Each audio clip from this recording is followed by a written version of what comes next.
Salut à tous, la team OL, Thomas Show et Hugo. Salut. Comment ça va, Hugo?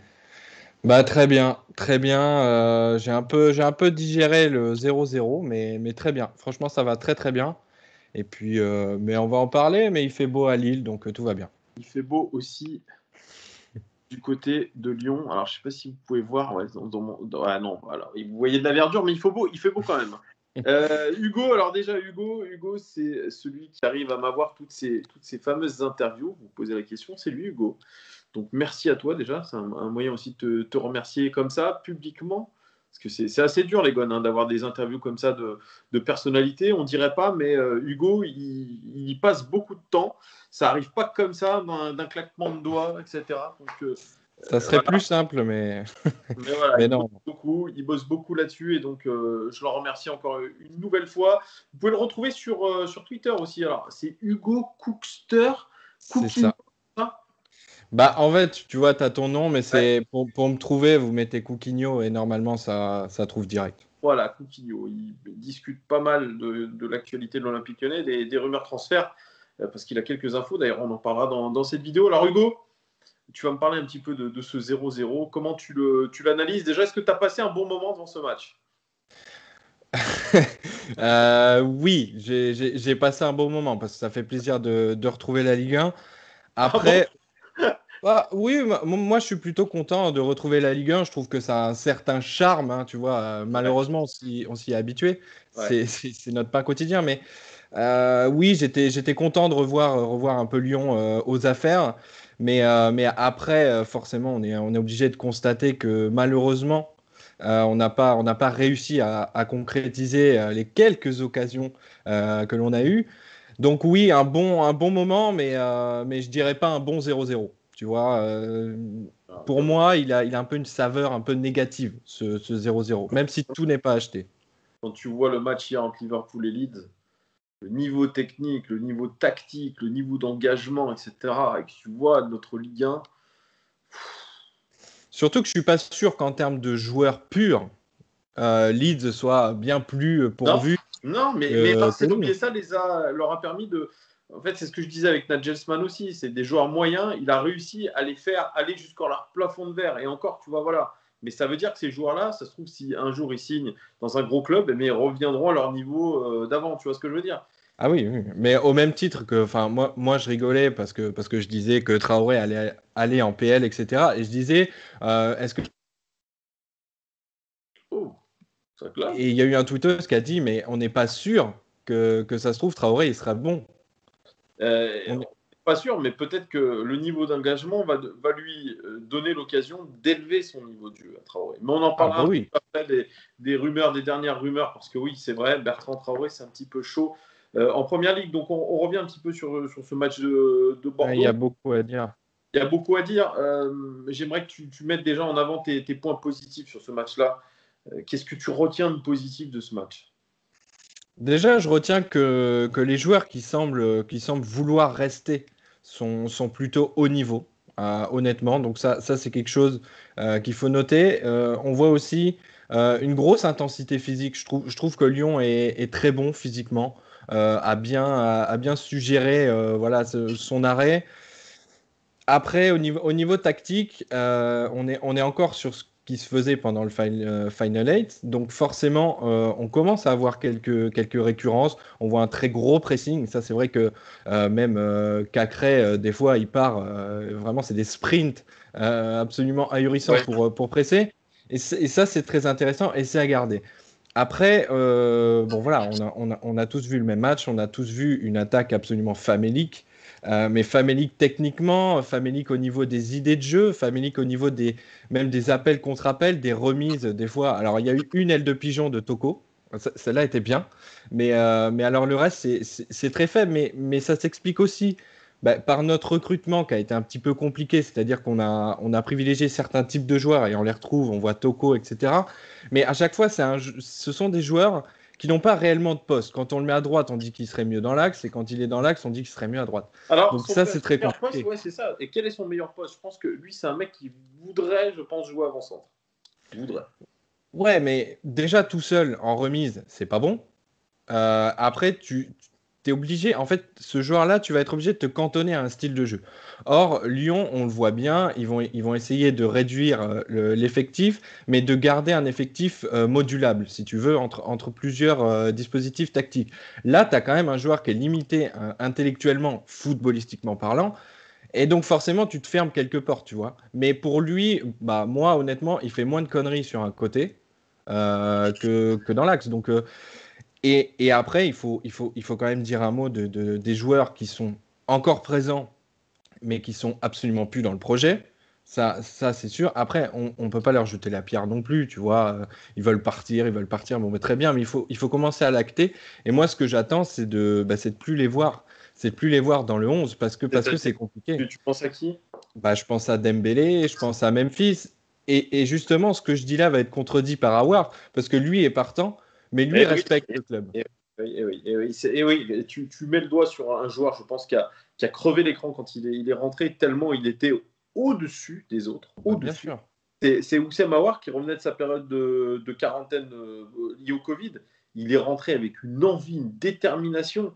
Euh, Peut-être pour lui aussi, c'est une pub pour son transfert, si tu veux. Je pense qu'il se dit, ça peut motiver ses prétendants à mettre le chèque qu'il faut. Et effectivement, moi, c'est ce que je dis. Je pense que la plus grosse perte de l'Olympique Lyonnais sur ce mercato, ça sera Oussem Aouar. Oui, parce que ce sera une perte que tu pourras pas compenser, que C'est tu ça. pourras absolument pas compenser par l'achat d'un joueur équivalent. Un Dembélé, je pense qu'on peut retrouver un profil différent, voire même peut-être qu'on l'a derrière avec Kadewere. Ça, on ne sait pas encore. Memphis, bon, là c'est différent. C'était plus un impact player, un joueur, voilà, qui a un peu pas trop de postes, mais qui peut être décisif. Donc à remplacer, on peut le faire par le collectif ou par Cherki, par exemple, qui pourrait avoir un peu ce rôle-là. Mais Awar, oui, très clairement, bah, dès qu'il rentre, c'est abyssal la différence. C'est abyssal la différence entre l'intelligence des prises de balles quand il faut garder le ballon, quand il faut éliminer, dribbler et même frapper. Tu vois, bon, ça aurait été une belle histoire qui marque. Mais honnêtement, j'aurais pas eu un discours différent. Voilà, le 1-0 contre Bordeaux, j'aurais dit que c'est Awar qui avait gagné, plus que le jeu de l'Olympique Lyonnais. Mais en tout cas, le jeu de l'Olympique Lyonnais a permis déjà de ne pas perdre. Donc écoute, on prend un point à l'extérieur dans cette période compliquée. Je pense qu'on ne va pas faire la fine bouche, mais on ne va pas se priver non plus pour donner un avis qui reste objectif, encore une fois. Alors, j'aimerais avoir ton avis sur un joueur qui n'avait pas joué depuis très longtemps. C'est Andersen en défense centrale. Axe gauche, si je ne m'abuse, c'est Axe ça? droit. Axe droit, pardon, excuse-moi, Ouais. axe droit. On voit, d'ailleurs, j'ai vu un tweet sur son positionnement moyen sur le terrain, beaucoup plus haut que les autres, que Marcelo et Denayer. Il était au four et au moulin. Alors, beaucoup, je me suis fait tailler, hein, tu as bien vu sur les commentaires de la vidéo, en disant qu'on ne voyait pas le même match. Moi, j'ai trouvé qu'il a fait un bon match. Timide dans les 10-15 premières minutes, et ensuite il est monté en puissance. Et effectivement, quand tu vois le positionnement du bois très haut, il a compensé Il pas a mal. compensé, ouais.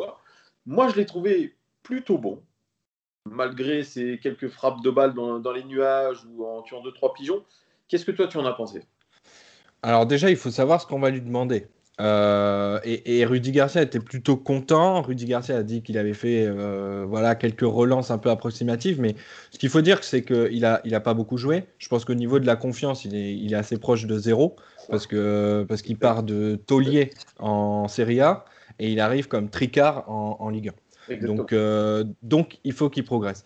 Pour moi, sur ce match-là, il a quand même soufflé le chaud et le froid.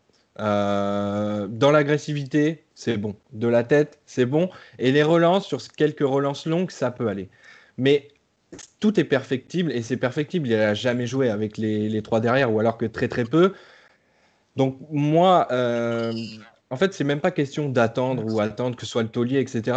Pour moi, il faut déjà essayer de valoriser ce qu'on a et les joueurs que l'on a et essayer de les mettre dans les meilleures conditions. Après, il fera la saison qu'il fera. Peut-être qu'il nous fera une boulette contre Marseille ou contre Paris et peut-être qu'il nous sauvera je sais pas moi, contre Rennes par exemple. Il peut mettre un but. Donc moi, je trouve qu'offensivement, il est plutôt bon parce que bon, certes, il a mis des frappes missiles, mais bon. C'est pas ce qu'on lui demande. Il faut savoir ce qu'on lui demande. Et pour moi, pour un match de rentrée, s'il faut l'analyser comme tel, je trouve que c'était quand même plutôt solide. Après, c'est vrai que dans sa tête, il est pas 100% confiant et ça se voit. Des fois, ça lui brûle les pieds. Des fois, il se dit, je vais le dribbler. Et en fait, il manque de vitesse. Mais par rapport au dispo tactique, bah, je pense que c'est bien de lui faire confiance, du moins sur cette saison, quoi. Bah, parce que de toute façon, c'est la seule c'est son seul crédit, ce sera cette saison.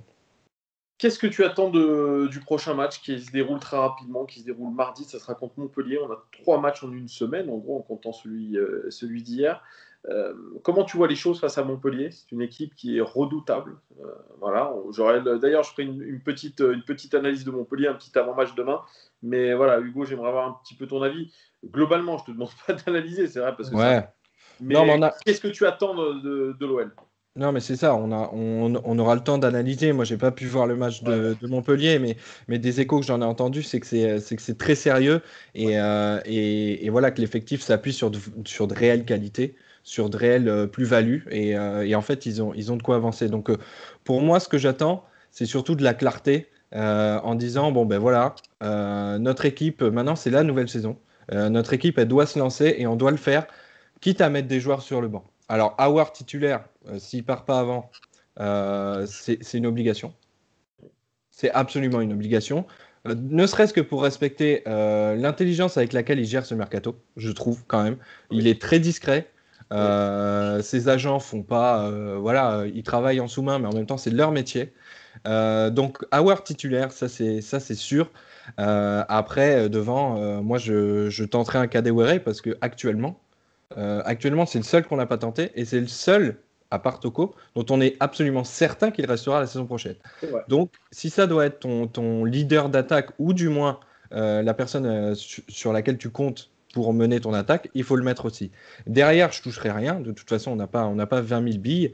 Et très certainement, j'attends un peu plus de dynamisme pour conclure les actions. Parce que très souvent, Ouais, ça chipote. une meilleure prise de décision globale. C'est le cas pour Cornet, mais c'est le cas de tous les attaquants. Il n'y a pas une bonne prise de décision dans les 20-30 derniers mètres. Et surtout, c'est vraiment la faute de temps en temps des attaquants, parce que quand tu vois les centres, certains sont dans la bonne zone, donc ils ne font peut-être pas l'appel au bon moment. Bref, ouais, c'est vrai, je suis un petit peu Il y d'accord a avec des automatismes à créer et je pense que tu les créeras que quand tu auras mis le 11 toi. Oui. qui va rester la saison prochaine. Donc, mais bon, on va pas se leurrer quand même. Lyon reste supérieur à Montpellier, mais a moins de sécurité dans son jeu. Donc il faut vite rattraper le gap pour être dans le bon wagon, quoi.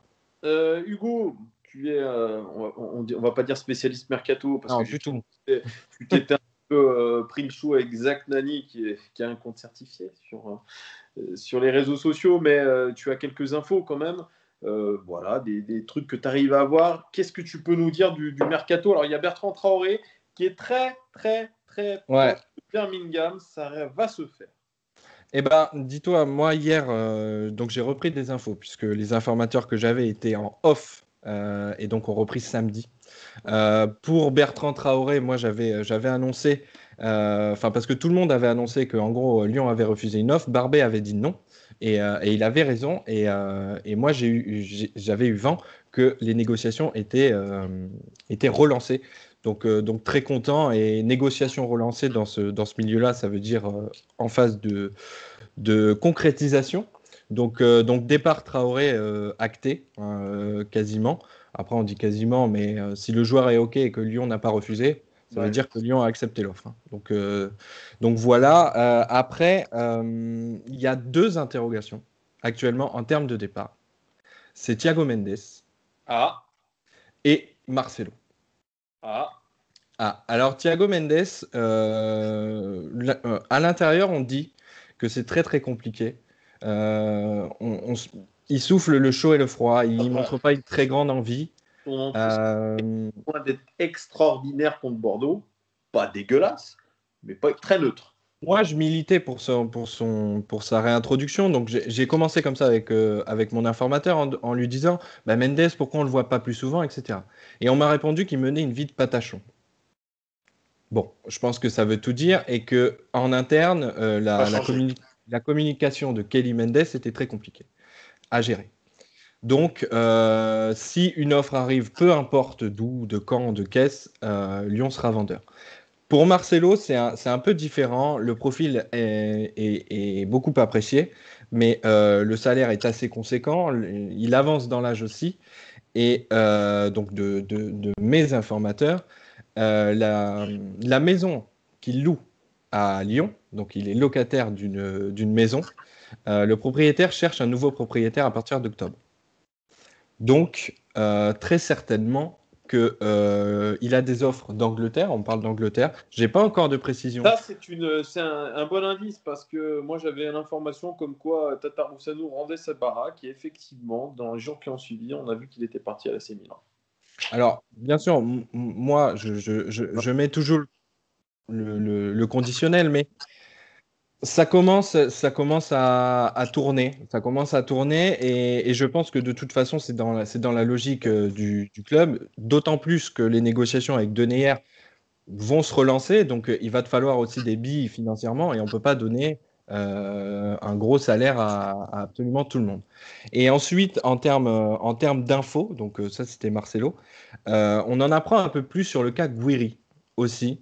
Et c'est là-dessus justement que ça a été un petit peu compliqué sur Twitter. Moi, je suis plutôt fan du joueur qu'il était, honnêtement. Je trouve qu'on lui a pas assez donné sa chance en termes de temps de jeu l'année dernière, surtout pour remplacer Dembélé. Et je trouve que l'entreprise de démolition de Guiri, je ne la vois pas. Je ne la trouve pas. C'est juste des faits objectifs. Et en fait objectif, il se dit que ce serait la cellule médicale de l'Olympique lyonnais qui ne militerait pas qui ne militait pas, plus ou moins, pour en gros valoriser le joueur et lui donner plus de crédit. En information, ce serait que, en gros, tu sais très bien qui s'est fait les croisés. C'est un secret de Polichinelle, on le sait tous. Et son frère s'est fait 3 fois les croisés. Donc ça, c'est une information qui n'a jamais été sortie. Tu es en train de dire qu'il se baserait sur un truc un peu génétique. Il se baserait pas. Exactement. Il se baserait pas parce qu'une grosse décision comme telle, il y a des erreurs côté lyonnais, clairement, pour moi. Mais ensuite, il y a aussi des faits objectifs qui fait que le médical prend un poids important. On le voit dans la restructuration du club où des pôles qui étaient un peu laissés de côté sont vraiment pris au sérieux, surtout après le nombre de blessures qu'on a eues la saison dernière, que ce soit JRA ou Memphis côté des croisés. Voilà, pour moi, c'est un acte manqué, mais un acte manqué des deux côtés. Et il faut savoir se séparer en bonhomme, en gentleman. Et on avait entendu que son rythme de vie était un peu, était un peu turbulent, on ne sait pas trop. Ça, à la rigueur, je ne sais pas trop et je laisse les gens mieux placés pour parler. Mais en revanche, un fait objectif, c'était justement le volet médical.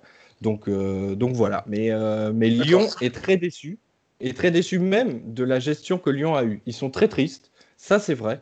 Mais après, voilà, c'est une décision. Et on voit qu'à Nice, une autre information, à Nice, tous les efforts que Lyon avait demandé, à Nice, il le fait, puisqu'il s'intègre, il accepte d'être sur le banc aussi, on l'a vu hier.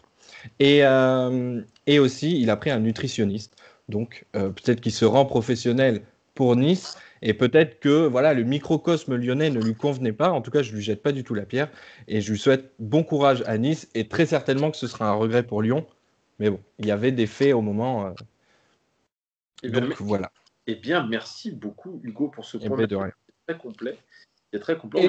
Et Kenny Tété n'était pas foncièrement partant. En revanche, on apprend que son attitude était absolument catastrophique dans le club, qui ne disait absolument pas bon. J'ai eu vent de quelques problèmes disciplinaires et liés notamment à l'alcool.